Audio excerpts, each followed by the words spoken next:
Hello dear students, good morning, good afternoon and good evening. आपके अपने YouTube channel psycho विज्ञान में आप सभी का स्वागत है। और आज हम आपके लिए लेकर के आए हैं रिसर्च एप्टीट्यूड, यानी जो आपके नेट का जो पेपर फर्स्ट है ना, उसमें जो रिसर्च मेथोडोलॉजी आती है, जो रिसर्च एप्टीट्यूड आता है हमारा, उसके एमसीक्यूज लेकर के हम साथ साथ में ये भी सोच रहे हैं कि आपके लिए हम पेपर फर्स्ट की जो इम्पोर्टेंट चैप्टर्स हैं उनके भी एमसीक्यूज प्रोवाइड आपके लिए करवा दें यूट्यूब चैनल पर, ताकि आपको कहीं और जाने की जरूरत ना पड़े। तो आज हम शुरुआत कर रहे हैं रिसर्च एप्टीट्यूड से, ठीक है ना। रिसर्च एप्टीट्यूड के जितने भी एमसीक्यूज होंगे, हम ये टारगेट रख रहे हैं कि फरवरी के अंदर अंदर इस मंथ में हम जो है रिसर्च एप्टीट्यूड के आपके लिए एटलीस्ट 200 क्वेश्चन ऐसे हम प्रोवाइड करवाएं जिसमें से ये ज्यादा चांसेस रहेंगे वही पेपर में आपके आए, ठीक है ना। तो 200 क्वेश्चन में से अगर एटलीस्ट आपके 4 या 5 भी आ जाते हैं तो भी बहुत बेनिफिट होगा आपके लिए, क्योंकि 5 ही क्वेश्चन आते हैं और वो हमारे वीडियो में से आएंगे ही आएंगे, ठीक है ना। तो आपको दो काम करने हैं। एक तो आपको क्या है जी, वीडियो शुरुआत से लेकर के एंड तक देखनी है, ठीक है। सारे क्वेश्चन आपको आपके याद करने हैं। और दूसरा काम क्या करना है जी, सब्सक्राइब एंड शेयर। ये दूसरा काम भी बहुत इंपॉर्टेंट है। दोनों काम अगर आप करोगे ध्यान से तो आपका नेट अब की बार क्लियर हो जाएगा। तो फर्स्ट पेपर के लिए हम जैसे रिसर्च एप्टीट्यूड बना रहे हैं, वैसे हम टीचिंग एप्टीट्यूड के भी 200 क्वेश्चन आपके लेकर के आएंगे, बट आपको शेयर एंड सब्सक्राइब करना है, ठीक है। चलिए शुरू करते हैं वीडियो। एमसीक्यूज हम इसमें डिस्कस करने वाले हैं ना, 10 एमसीक्यूज हर एक ईच वीडियो के अंदर हम 10 एमसीक्यूज डिस्कस करेंगे। और मोस्ट इंपोर्टेंट एमसीक्यूज होंगे वो जो पेपर के पॉइंट ऑफ व्यू से इंपोर्टेंट है। चलिए वीडियो शुरू करते हैं। यस, फर्स्ट क्वेश्चन है जी, most essential quality of a researcher, यानी जो रिसर्चर होता है, जो रिसर्च करने वाला होता है, उसकी मोस्ट एसेंशियल क्वालिटी क्या है, ठीक है ना। देखिए, जो भी आपको ऑप्शन मिलेंगे इसमें पूछ रहा है कि मोस्ट एसेंशियल क्वालिटी। वैसे तो चारों की चार क्वालिटी होती है हमारे रिसर्चर के अंदर, लेकिन इन चारों में से सबसे बेस्ट रिसर्चर की जो क्वालिटी होनी चाहिए वो क्या है, ये पूछ रहा है। देखिए, पंक्चुअलिटी, ये तो बेसिक सी बातें हैं। पंक्चुअलिटी होनी चाहिए, इंटेलिजेंस भी, थोड़ा बहुत इंटेलिजेंस लेवल होगा तभी वो रिसर्च कर पाएगा, ये भी बेसिक बात है। मास्टरी ओवर ऑन सब्जेक्ट, जिस भी चीज के अंदर आपको क्या करना है जी, रिसर्च करनी है, उसके अंदर मास्टरी तो होनी ही होनी चाहिए आपको, मतलब आपके नॉलेज होनी चाहिए, इतनी नॉलेज आपके पास होनी चाहिए कि आप रिसर्च कर सको। तो इसमें मोस्ट एसेंशियल क्वालिटी क्या हो सकती है रिसर्चर की, कि उसका जो इंटरेस्ट होना चाहिए, जेन्युइन इंटरेस्ट होना चाहिए रिसर्च के अंदर, वो क्या हो जाएगी जी, मोस्ट एसेंशियल क्वालिटी हो जाएगी ऑफ द रिसर्चर। वैसे तो सारी की सारी क्वालिटी क्या है जी, रिसर्चर की है, लेकिन चारों में से कोई एक परफेक्ट आंसर क्या है वो आपको ढूंढना पड़ता है, क्योंकि आंसर तो चारों ही फिट बैठते हैं। इंटेलिजेंस भी होना चाहिए, पंक्चुअलिटी भी होनी चाहिए, मास्टर भी होना चाहिए, बट आपका जो परफेक्ट आंसर क्या है वो आपको इनको ऐसे एनालिसिस करके पता चलेगा। तो इसका आंसर क्या हो जाएगा जी, हमारे लिए आंसर हो जाएगा genuine interest in the research. Research में आपका इंटरेस्ट होना चाहिए, तभी आप रिसर्च कर सकते हैं। Next question, recording of reflective notes in qualitative research, ठीक है ना। क्वालिटेटिव रिसर्च जिसमें हम क्वालिटी की बात करते हैं, गुणवत्ता की बात करते हैं, उसमें हम जो रिफ्लेक्टिव नोट्स बनाते हैं ना, रिफ्लेक्टिव नोट्स क्या होते हैं हमारे, जैसे सपोज कि हमने कोई रिसर्च हम पढ़ रहे हैं, हम अपने नोट्स बनाते हैं, ठीक है। मान लो रिसर्च को ही पढ़ रहे हैं, टाइप्स ऑफ रिसर्च पढ़ रहे हैं। टाइप्स ऑफ रिसर्च में पढ़ते पढ़ते हमने बताया क्वालिटी रिसर्च क्या होता है, उसकी 2 लाइन लिख दी। क्वालिटेटिव रिसर्च क्या होता है, एक्सपेरिमेंटल रिसर्च क्या होता है। इसमें ना छोटे छोटे पॉइंट्स ही सिर्फ पॉइंट्स में बनाते हैं हम। तो वो जो रिफ्लेक्टिव नोट्स होते हैं ना, वो अगर हम उसको रिकॉर्ड कर रहे हैं, अपने नोट्स पेपर पे लिख रहे हैं, तो वो कौन सी रिसर्च होगी इन ए क्वालिटेटिव में, वो क्या कहलाती है जी, वो बात करते हैं, वो कहलाती है आपकी जी मेमोइंग। वो कहलाती है मेमोइंग। मेमोइंग ही एक तरह की ऐसी टेक्निक होती है जिसमें हम क्या जी, पूरे समरी, पूरी की पूरी समरी को हम पॉइंट्स में डिफाइन कर देते हैं, रिफ्लेक्टिव नोट्स में ले आते हैं, ताकि वो बाद में हम उसको एक्सप्लेन अच्छे से कर पाए, ठीक है। नेक्स्ट क्वेश्चन है जी आपके लिए, ए वेरिएबल, ठीक है ना। एकेडमिक अचीवमेंट, एकेडमिक अचीवमेंट आपका एक वेरिएबल है, ठीक है ना। वेरिएबल कौन होते हैं, वेरिएबल हमारे independent variable, dependent variable, constant, ये तो इस तरह के वेरिएबल होते हैं हमारे। ये जो वेरिएबल हैं जिसकी वैल्यू कुछ न कुछ वैल्यू होती है, उनको वेरिएबल बोलते हैं। तो इसमें है क्या जी, एकेडमिक अचीवमेंट उसने एक वेरिएबल रह रखा है कि उसको हम कौन से लेवल के ऊपर मेजर करेंगे, ठीक है ना। लेवल कौन कौन से, लेवल जी nominal level, interval level, ratio level, ordinal level, ये 4 ही लेवल होते हैं। हमारा डाटा कौन से लेवल का होता है, वो 4 ही लेवल होते हैं, nominal level, interval level, ratio और ऑर्डिनल। नॉमिनल लेवल का दूसरा नाम कैटेगरी लेवल भी बोलते हैं, जिसमें सिर्फ क्या जी कैटेगरी बनाते हैं। जैसे सपोज मेल फीमेल, ठीक है ना, मेल और फीमेल, ये हमें क्या है एक नाम ही दिए, कैटेगरी ही बनाई है ना, तो वो क्या नॉमिनल लेवल। हमारा इंटरवल लेवल क्या होता है, हम इंटरवल बनाते हैं 0 से 1, सॉरी 0 से 10, 10 से 20, 21 से 30, ऐसे हम जो ग्रुप से बनाते हैं ना उसको बोलते हैं इंटरवल लेवल का डाटा, ठीक है ना। तो ratio level, most of the psychology के अंदर रेशो लेवल बहुत ही कम यूज होता है, एक्चुअली होता ही नहीं है ना रेशो लेवल। रेशो लेवल में क्या होती है, हम एक रेशो लिखते हैं, रेशो 1.2, ठीक है ना, रेशो 2.3, ये हमारे इस तरह से जो स्कोरिंग आती है वो रेशो लेवल पे आती है। ऑर्डिनल लेवल पे होती है ऑर्डर में 1 2 3 4 5 ऑर्डर में होते, ठीक है ना। तो जो एकेडमिक अचीवमेंट है उसका जो लेवल है वो कौन से लेवल के ऊपर मेजर होगा ये पूछ रहा है जी। इसके लिए देखिए नॉमिनल लेवल नहीं हो सकता, क्योंकि इसमें कोई आपको पास है फेल नहीं करना, एकेडमिक अचीवमेंट की वो बात कर रहा है, ठीक है ना। रेशो लेवल यूज होता ही नहीं है। ऑर्डिनल लेवल पे ये डाटा कभी आएगा ही नहीं, क्योंकि एकेडमिक अचीवमेंट को हम ऑर्डर में नहीं रख सकते। हमारा जो डेटा आएगा एकेडमिक अचीवमेंट का, रिसर्च अगर आपको करनी है एज ए एकेडमिक अचीवमेंट का वेरिएबल लेके, तो उसका जो मेजरमेंट आएगी वो आएगी आपकी जी इंटरवल लेवल। तो यहाँ पर आंसर क्या हो जाएगा हमारा, इंटरवल लेवल हो जाएगा। इंटरवल लेवल पे डाटा आता है, ठीक है। आई थिंक आपको ये इजिली समझ में आ गया होगा, अगर नहीं आया तो दोबारा भी आप इसको रिवाइज कर सकते हैं। नेक्स्ट क्वेश्चन है जी, इफ एक फ्रीक्वेंसी डिस्ट्रीब्यूशन, एक फ्रीक्वेंसी डिस्ट्रीब्यूशन है जी, ठीक है। फ्रीक्वेंसी डिस्ट्रीब्यूशन यानी 3 4 5 6 7 ऐसे क्या जी एक फ्रीक्वेंसी डिस्ट्रीब्यूशन है, हैज सम एक्सट्रीम स्कोर, उसके अंदर क्या जी कुछ ना कुछ एक्सट्रीम स्कोर है, ठीक है।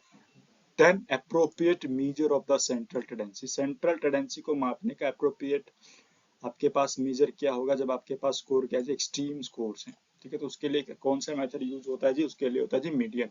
उसके लिए क्या होता है जी, मीडियन यूज होता है। मीडियन हम एक्सट्रीम स्कोर के लिए अप्रोप्रिएट मेथड होता है सेंट्रल टेंडेंसी। सेंट्रल टेंडेंसी क्या है, इसके अंदर क्या क्या आता है, ठीक है ना, वो हमने भी एक पहले इसके ऊपर वीडियो डाल रखी है इसी यूट्यूब चैनल पे, ठीक है। उसका लिंक आपको डिस्क्रिप्शन बॉक्स में मिल जाएगा, तो वो भी एक बार देख लें आप। हमने स्टैटिस्टिक्स की सीरीज भी साथ साथ में शुरू कर रखी है, तो वहां से भी बहुत आपको बेनिफिट मिलने वाला है, तो वो भी जाकर के आप दे सकते हैं, ठीक है जी। नेक्स्ट क्वेश्चन पे चलते हैं जी। नेक्स्ट क्वेश्चन क्या है, research paper is based on, आपका जो रिसर्च पेपर होता है ना वो किस कौन से डाटा के ऊपर बेस होता है, ठीक है। प्राइमरी डाटा होता है, सेकेंडरी डाटा होता है, डिस्क्रिप्टिव डाटा होता है, ऑप्शन आपके सामने है, ठीक है। देखिए जो भी रिसर्च पेपर हम लिखते हैं ना उसके अंदर प्राइमरी डाटा भी यूज करते हैं, सेकेंडरी डाटा भी यूज करते हैं, बिल्कुल करते हैं, इसमें कोई दो राय नहीं। एक और तो होता है टर्सरी डाटा, टर्सरी डाटा भी यूज करते हैं, लेकिन वो हमारे ऑप्शन में नहीं है। डिस्क्रिप्टिव डाटा हम यूज नहीं करते रिसर्च पेपर के अंदर, ठीक है ना। तो जो हमारा जो रिसर्च पेपर होता है किसके बेस होता है, primary data and secondary data, तो ऑप्शन हमारा क्या हो जाएगा जी सी, ठीक है जी। ऐसे ऐसे क्वेश्चन बहुत आते हैं पेपर में और बहुत कंफ्यूज करते हैं, तो उसको जो है ना एक बार ठंडे दिमाग से पढ़ के सोचो, ठीक है, उसके बाद उसका क्या आंसर बन रहा है वो हमें देना होता है। चलिए नेक्स्ट क्वेश्चन पे चलते हैं जी। Next question is experimental research are aimed to, यानी आपकी एक्सपेरिमेंटल जो रिसर्च होती है एक तरह का टाइप होता है जिसमें हम एक्सपेरिमेंट मेथड यूज करते हैं, एक्सपेरिमेंटल रिसर्च। उस एक्सपेरिमेंटल रिसर्च का एम क्या होता है, लक्ष्य क्या होता है, ये पूछ रहा है। Establish association of between variable, variable के बीच में एसोसिएट करना, ठीक है, थोड़ा होता है लेकिन इन ऑप्शंस के कारण ये फिट नहीं बैठ रहा। तो नेक्स्ट ऑप्शन पर डिस्क्राइब वेरिएबल, वेरिएबल को डिस्क्राइब करना, यस होता जरूर है, लेकिन ये पूछ रहा है जी आप ऑप्शन चारों के चारों ही आ सकते हैं, लेकिन अप्रोप्रिएट ऑप्शन कौन सा होता है, study of the application of the theory, ये आपका अप्रोप्रिएट आंसर हो जाएगा। डिस्क्राइब वेरिएबल तो होता ही है, बिटवीन वेरिएबल वो रिसर्च रिसर्च की ही रिसर्च करना ये कहलाता है, ये भी वही रिसर्च करना कहलाता है। लेकिन किस एम क्या है एक्सपेरिमेंटल रिसर्च का, एम है जी जो आपकी थ्योरी ऑलरेडी है उसको अप्लाई करना है, उसके एप्लीकेशन के लिए स्टडी करना है कि ये कहाँ अप्लाई हो सकती है। तो एक्सपेरिमेंटल रिसर्च का मेन एम क्या होता है जी, study the application of theory. Next चलते हैं जी।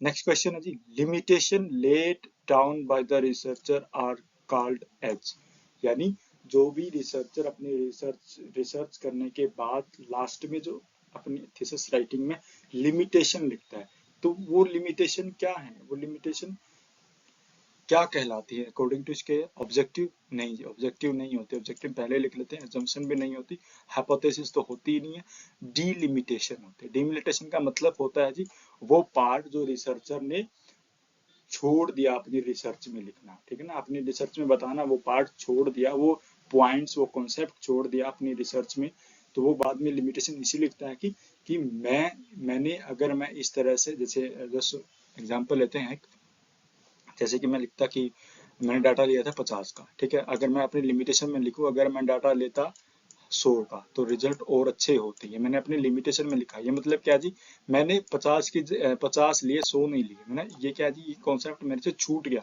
तो क्या है जी, वो डीलिमिटाइजेशन कहलाता है। ठीक है, चलिए नेक्स्ट क्वेश्चन पे चलते हैं जी।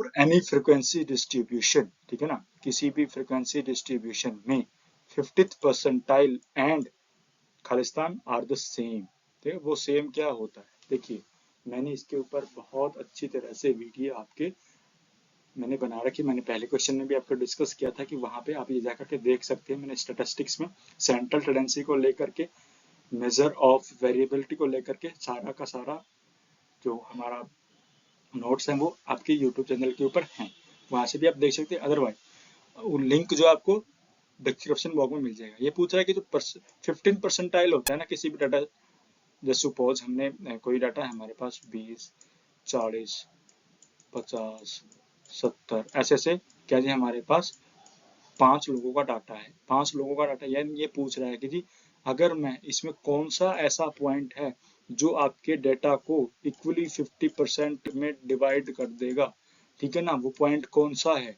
वो पॉइंट होता है जी हमारा मीडियन होता है हमारा, वो पॉइंट कौन सा होता है जी, मीडियन। और क्वार्टिलाइज डेविएशन होता है हमारा, क्वार्टिलाइज डेविएशन में हम Q3 पढ़ते हैं, Q1 पढ़ते हैं, ठीक है ना, Q1 होता है 25% और Q3 होता है 75%।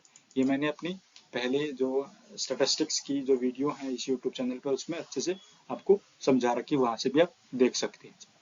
नेक्स्ट क्वेश्चन है, a researcher use data two earlier research paper and publish a new research paper, ठीक है, ये कहता है कि पहले जो रिसर्च पेपर है उसमें से डाटा उठा करके अपना ही एक पेपर बना देना, ये क्या कहलाता है? ये तो सीधी सी बात है जी, ये तो एथिकल तो है नहीं, ये अनएथिकल है। ये क्या है जी आपका अनएथिकल है, अनएथिकल काम है, ठीक है ना।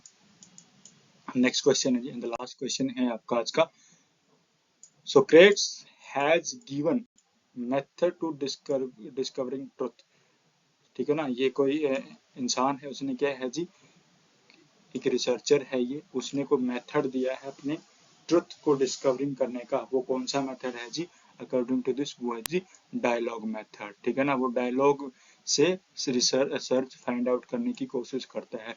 तो ये था जी आपका वीडियो, ठीक है। आई होप आपको इस क्वेश्चन आपको बहुत अच्छे लगे होंगे और बहुत ही इजी क्वेश्चन और बहुत ही पेपर में रिपीट होते हैं, ठीक है ना। तो हम ट्राई करेंगे कि एटलीस्ट हम 200 से 300 क्वेश्चन रिसर्च मेथोडोलॉजी के आपके लिए इस यूट्यूब चैनल पर अवेलेबल कराएं। मैं इतना एफर्ट मैं कर रहा हूँ, तो आपको भी 2 एफर्ट करने हैं। एक तो शेयर करना है चैनल को, ठीक है, दूसरा क्या है जी आपको ध्यान से इस वीडियो को देखना है और पढ़ना है, ताकि आने वाले जो नेट के पेपर है आपके लिए वो ईजी हो जाए। नेट हो चाहे सेट हो चाहे कोई भी पेपर हो जिसमें रिसर्च मेथोडोलॉजी आती है, बेसिक से क्वेश्चन आते हैं, ठीक है जी। आई होप आपको ये चीजें बातें समझ में आई होंगी, ठीक है। तो नेक्स्ट की वीडियो का भी वेट करना है, बड़ी जल्दी आएंगी, ठीक है ना। 10-10 क्वेश्चन हम डिस्कस करेंगे बड़े इजी तरीके से। Thank you.